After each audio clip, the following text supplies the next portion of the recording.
Hello, my friends, and welcome back. I guess we should celebrate today because, according to the Russian Ministry of Defense, the operation of rescue operation of the people trapped um, in Azovstal um, ended. Now, this article is a little bit confusing, and I tell you why. The Russians made this statement that I will read in a moment in absolute terms. Now, there's a report by those guys that could not be really trusted. It's a certain American news outlet. Why they can be trusted? Because they said many things that were not really true along the years, and we can.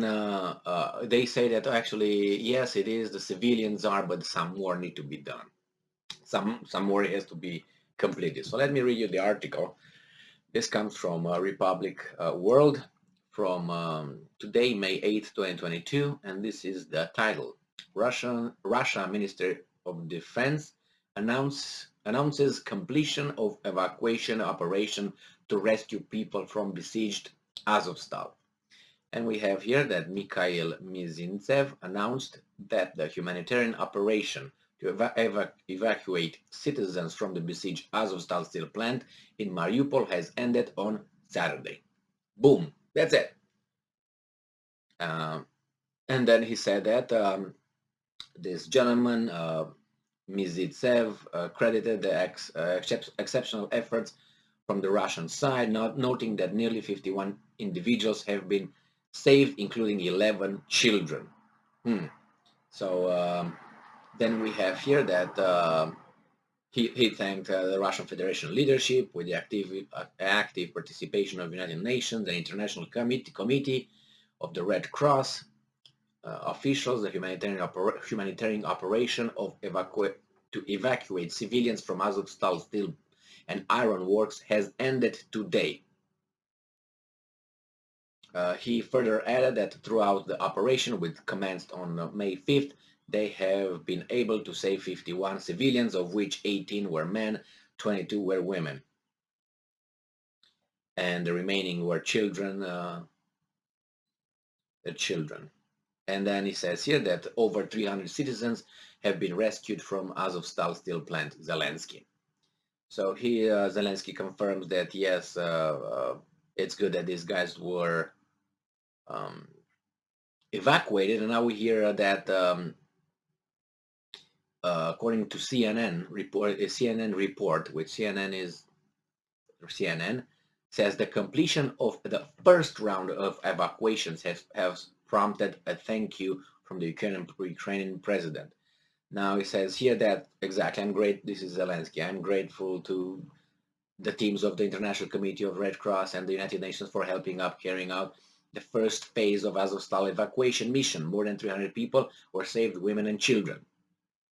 And then we hear here that um, in addition to this, Ukrainian authorities had earlier indicated approximately 1,000 people were left at the Azovstal plant.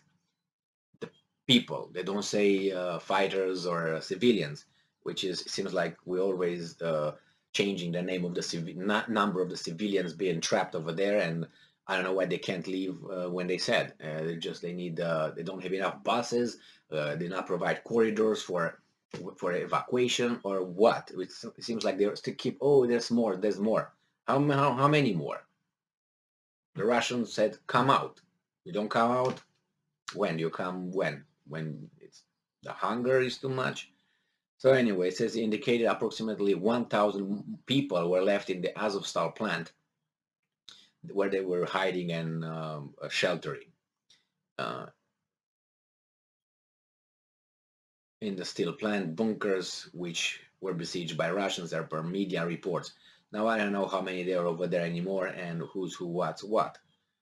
Um, it says here that heavy fighting was still taking place in the region, according to Ukraine, while residents were evacuated. All right. Despite the heavy bombardment, hundreds of soldiers and civilians have been stuck at the Azovstal steel facility for weeks, and they were told to come out. Uh, and he talks about the region. There are still people over there in the region. Uh, how do you call them? Women and children must continue to be rescued from the region. They don't say from the Azovstal. And somewhere here it says that uh, it's going to be another whatever has to be extracted from Azovstal is doctors. Um, it says furthermore, the second stage of evacuations for the injured medics and soldiers is now being planned by authorities. CNN reported. I don't think it's going to be uh, planned anything like that, and the injured and medics could have come earlier, and the soldiers were told to come out, but I think they don't want to come out, or they have orders not to come out, because otherwise they could have come out earlier.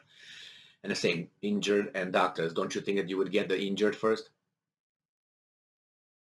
I would get the injured first, and then I would get the civilians, because they could perish right there because of due to their injuries.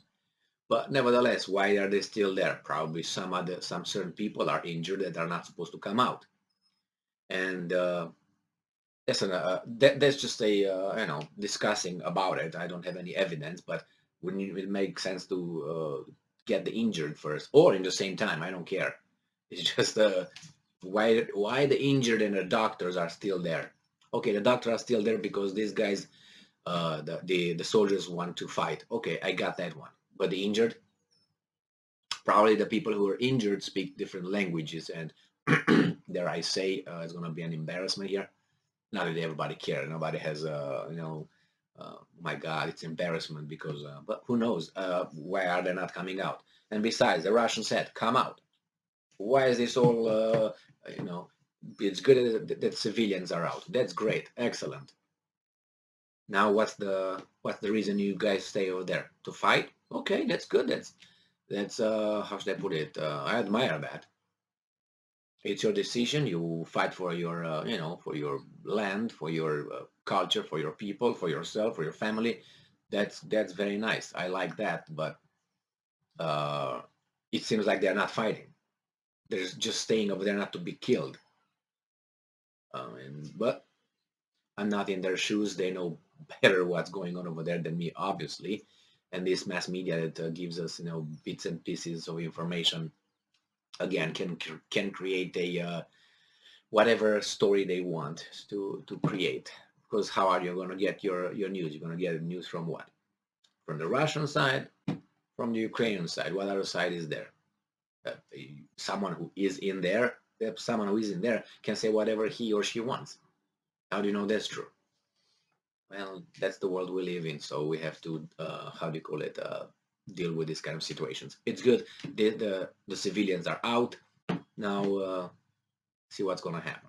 Thank you for being with me again today. Stay strong, stay smart, look for the truth, and be just. See you in a moment.